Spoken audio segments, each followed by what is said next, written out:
Welcome back to episode 2 of the Coaches Show. I'm Cailey Thalman here alongside Big Train Manager Sal, and after a week of baseball, we've got a lot to talk about.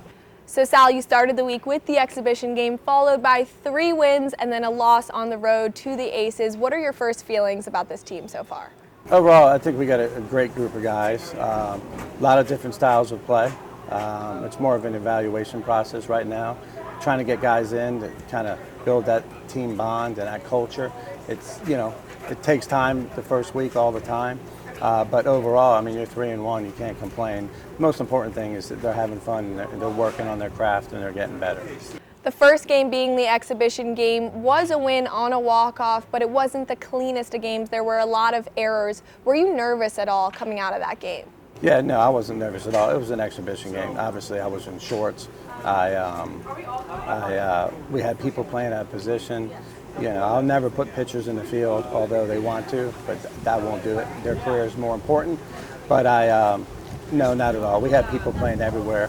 I just wanted to, make good contact, see the bat to the ball, just watch them, let them play, and evaluate it afterwards. Sort of going off of that, how have you seen growth throughout this week, especially in the home opener, which was a very convincing win? Well, the big thing was, I talk about the 3 principles that we really focus on, pitchers throwing strikes, executing the fundamentals, as well as catching the baseball. So we cleaned up our fielding. Obviously, we made a bunch of errors at the first game, and the bat, getting used to the wood bat, feeling confident with the wood bat, trying to get the bat the ball on the wood bat and where you're supposed to hit it, and guys trusting their hands. With aluminum you can make mistakes, get away with it. A wood bat's not so friendly. Later in the week, you were down significantly to the Crop Dusters, down by 5 runs heading into the bottom of the 8th. How are you coaching in that moment? What are you saying in the dugout? Well, I've told them day one, we don't ever give up. We don't ever give up. And we're going to play from the first pitch to the last pitch. And then at that point, we're going to battle back. We're going to chip away. We're going to try to get 2 runs an inning, 3 runs an inning, 1 inning, 1 an inning. And the next guy up is going to pick up the guy behind them. And our mindset is we will not quit. We will fight. And over the years, I think you could tell that with the comeback wins and 1-1 ball games. Because, if we're losing 1-1 ball games, that's on me. It's totally on me and my coaching staff. So we just got to get that mindset and get that seed planted. And it's really the same principles at the universities. Summertime coaches really don't emphasize that, but we do.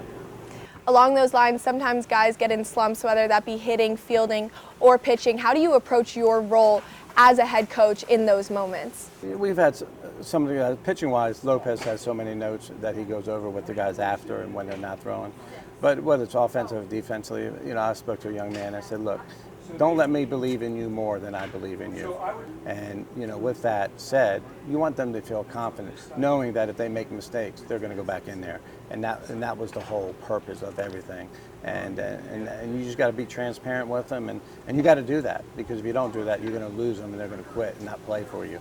And that's really that was my whole thing talking to the young man, was putting your hands around him, saying, man, you're going to get a day off here. Everybody does, but you're also going to go right back in there, because that's why you're here.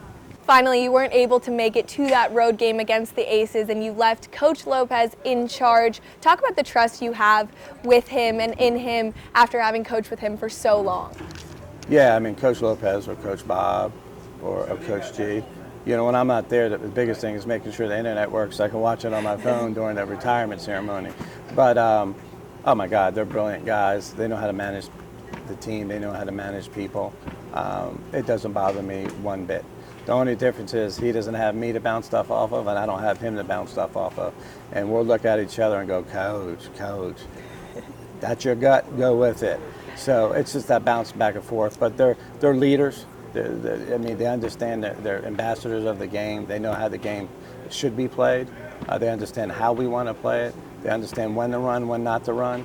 And it doesn't bother me one bit. Sal, thank you so much for joining me. We will see you back here next week for episode 3 of the Coaches Show. For now, you can catch all the action on the Big Train Baseball Network on YouTube. Thank you. Sounds great.